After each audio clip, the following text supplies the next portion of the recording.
आज शिर्डीत भाजपचं राज्यस्तरीय अधिवेशन मुख्यमंत्री देवेंद्र फडणवीस, नितीन गडकरी, अमित शहा, जे.पी. नड्डा अधिवेशनाला उपस्थित राहणार। भाजपच्या अधिवेशनासाठी आज अमित शहा शिर्डीत येणार। यावेळी शहा साईबाबांचं दर्शन घेणार। दर्शन घेऊन अधिवेशनाला उपस्थित राहणार। तसंच शनी शिंगणापूर येथेही ते दर्शनासाठी जातील।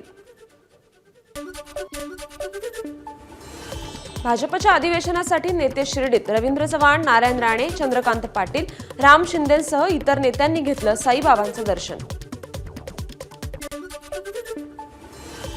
शनी शिंगणापूरला दर्शन घेतल्यानंतर मुख्यमंत्री देवेंद्र फडणवीसांनी घेतलं साईबाबांचं दर्शन। शिर्डीत आज होत असलेल्या भाजपच्या अधिवेशनासाठी फडणवीस शिर्डीत।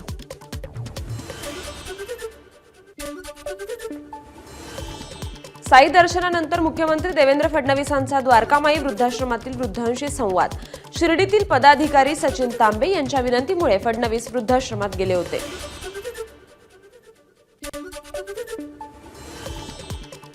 मुख्यमंत्री देवेंद्र फडणवीसांकडून शनी शिंगणापुरात तैलाभिषेक। भाजप अधिवेशनापूर्वी फडणवीसांनी घेतलं शनी शिंगणापूर येथे दर्शन। बारामतीच्या अंजनगावमधील उपकेंद्राच्या उद्घाटनाला अजित पवार आणि सुप्रिया सुळेंनी लावली हजेरी। विधानसभेनंतर पहिल्यांदाच दोघे एकाच कार्यक्रमात। यावेळी सुप्रिया सुळेंना बघून अजित पवारांनी हात जोडले। वीज उपकेंद्राच्या उद्घाटन कार्यक्रमाचं खासदार सुप्रिया सुळेंना ऐनवेळी निमंत्रण पत्राद्वारे मुख्यमंत्र्यांकडे व्यक्त केली नाराजी। लोकप्रतिनिधींना निमंत्रण पाठवताना योग्य तो प्रोटोकॉल पाळला जावा, पत्रातून मागणी। महाविकास आघाडी इतिहास जमा, फक्त अधिकृत घोषणा बाकी। राऊतांच्या स्वबळाच्या घोषणेनंतर शिवसेना आमदार मनीषा कायंदे यांचा हल्लाबोल। महाविकास आघाडी केवळ फडणवीसांना सत्तेपासून लांब ठेवण्यासाठी तसंच केंद्रात भाजपचं सरकार येऊ नये यासाठी अस्तित्वात आली होती। राऊतांच्या स्वबळावरच्या घोषणेवर चंद्रशेखर बावनकुळेंची टीका। आगामी निवडणुका सध्या तरी आम्ही महायुती म्हणून एकत्र लढणार। भाजप प्रदेशाध्यक्ष चंद्रशेखर बावनकुळेंचं वक्तव्य।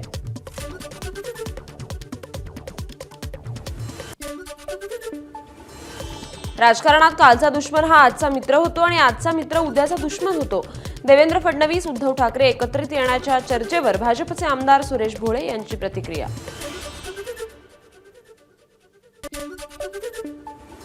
छत्रपती संभाजीनगरमध्ये ठाकरे गटाचा पदाधिकारी आणि लोकप्रतिनिधी मेळावा पार पडला। निवडणुकीत संघाचे लोक घरोघरी गेले, आता पुढच्या निवडणुकीपर्यंत घराबाहेरही निघणार नाहीत। अंबादास दानवेंची मेळाव्यातून टीका। 15 जानेवारीला पंतप्रधान नरेंद्र मोदी मुंबईतील खारघर येथील इस्कॉन मंदिराचे उद्घाटन करणार। जगातील सर्वात मोठ्या कृष्ण मंदिराचा मोदी आढावा घेतील।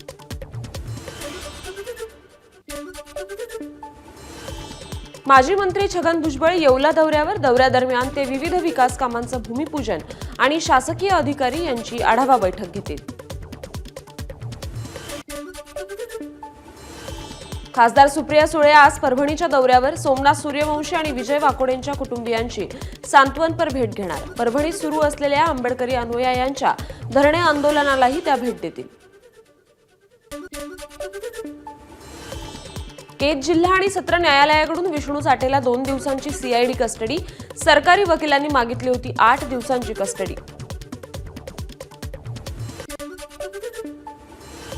खंडणी प्रकरणात सीआयडी कोठडीत असलेल्या वाल्मिक कराडची प्रकृती बिघडली। अशक्तपणामुळे डॉक्टरांकडून कोठडीतच उपचार।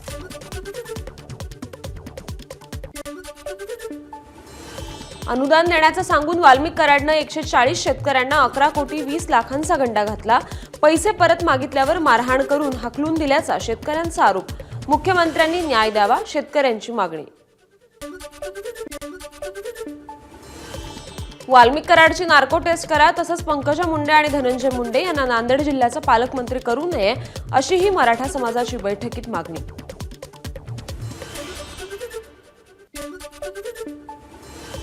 सर्वांना एकत्र येऊनच बीड, परभणी शांत करावं लागेल, मुख्यमंत्री देवेंद्र फडणवीसांचं आवाहन।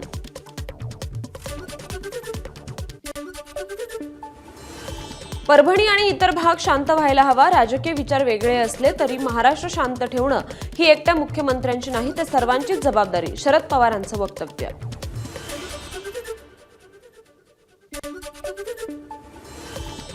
मकोका लावताना सिलेक्टिव्हली मकोका का लावला? वाल्मिक कराडवर मकोका का लावला नाही? खासदार सुप्रिया सुळेंचा सवाल.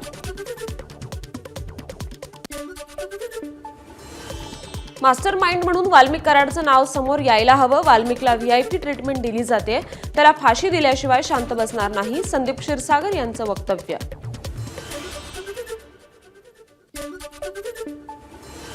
धनंजय मुंडेंचे फोटो. ड्रग्ज प्रकरणातील आरोपींसोबत फोटो दाखवत सुरेश धस यांचा धनंजय मुंडेंवर हल्लाबोल. मुंडेंना मंत्रिमंडळातून काढा, सुरेश धसांची मागणी.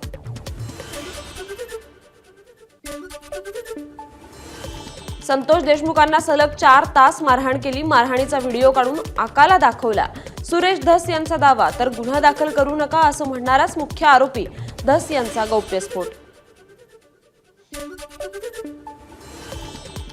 धनंजय मुंडे मुख्य आका. बीडची नाही, ही केवळ परळीची दहशत. जन आक्रोश मोर्चातून सुरेश धस यांचा धनंजय मुंडेंवर निशाणा.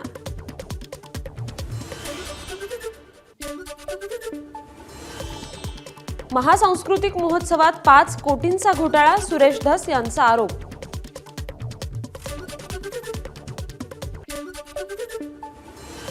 सुरेश धसांमुळे बीड जिल्हा बदनाम झालाय. धस यांच्यावर टीका करताना पंकजा मुंडेंकडून धनंजय मुंडेंची पाठराखण.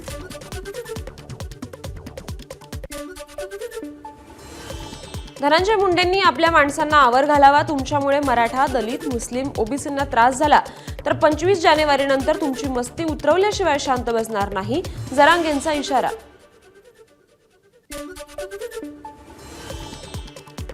बीडमध्ये जाऊ नका म्हणून मुंडेंचे कार्यकर्ते धमक्या देत आहेत. तुम्ही धनंजय मुंडेंचा राजीनामा घ्या, नाहीतर आम्ही तुमचा राजीनामा मागू. भीम आर्मीच्या अशोक कांबळेंचा अजित पवारांना इशारा. 15 तारखेपर्यंत दोन्ही कुटुंबांना न्याय द्या, नाहीतर 17 तारखेला परभणीतून मंत्रालयावर लॉंग मार्च काढू. त्याचं नेतृत्व देशमुख आणि सूर्यवंशी कुटुंबीय करतील. भीम आर्मीचे अशोक कांबळे यांचा इशारा. धाराशिवमधील जन आक्रोश मोर्चानंतर संतोष देशमुखांची मुलगी वैभवीचं जिल्हाधिकाऱ्यांना निवेदन. संतोष देशमुखांना न्याय देण्याची निवेदनातून मागणी.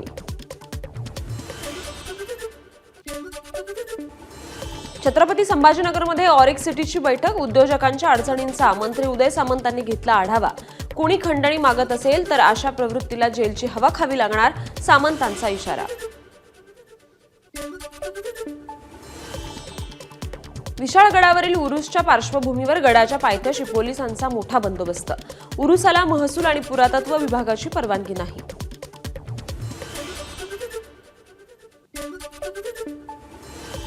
विशाळगडावर होणाऱ्या उरुसाच्या पार्श्वभूमीवर प्रकाश आंबेडकरांचे चिरंजीव सुजात आंबेडकर आज कोल्हापूर दौरा करणार.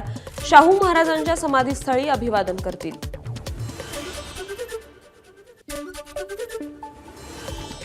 इंग्रजांच्या काळातील कामं 100 वर्ष टिकली. आपण केलेली कामं 25 वर्षही टिकत नाहीत. दर्जेदार काम करायचं नसतं तर कॉन्ट्रॅक्ट कशाला घेता? काम चांगलं झालं नाही तर ब्लॅकलिस्ट करेन, अजित पवारांची ठेकेदारांना तंबी.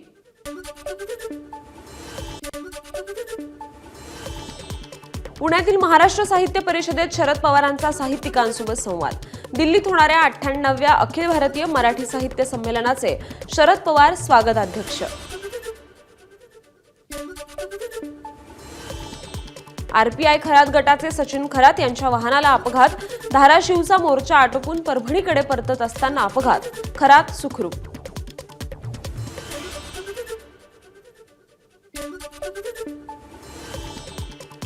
शिवसेना आमदार सुहास कांदेंच्या अंगरक्षकावर गुन्हा दाखल. एका हॉटेलमधील कर्मचाऱ्यास बंदुकीचा धाक दाखवल्याप्रकरणी गुन्हा दाखल. अंगरक्षक विशाल झगडे नाशिक रोड पोलिसांच्या ताब्यात.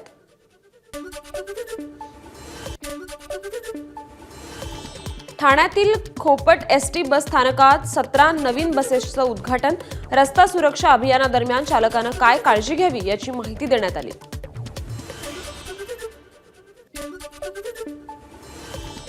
महाराष्ट्रात प्रथमच रोड सेफ्टी कार्निवलचं ठाण्यात आयोजन. कार्यक्रमाला कलाकार कुशल बद्रिकेची हजेरी. रोड सेफ्टी कार्निवलच्या माध्यमातून वाहतूक विभागाकडून सुरक्षित वाहन चालवण्याचे धडे देण्यात आले. मध्य रेल्वेवर आज मेगा ब्लॉक. विद्याविहार ते ठाणे 5व्या-6व्या मार्गिकेवर सकाळी 8 ते दुपारी 12:30 पर्यंत ब्लॉक.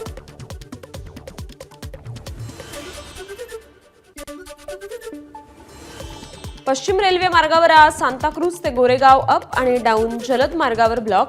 या कालावधीत जलद मार्गावरील सर्व सेवा धीम्या मार्गावर.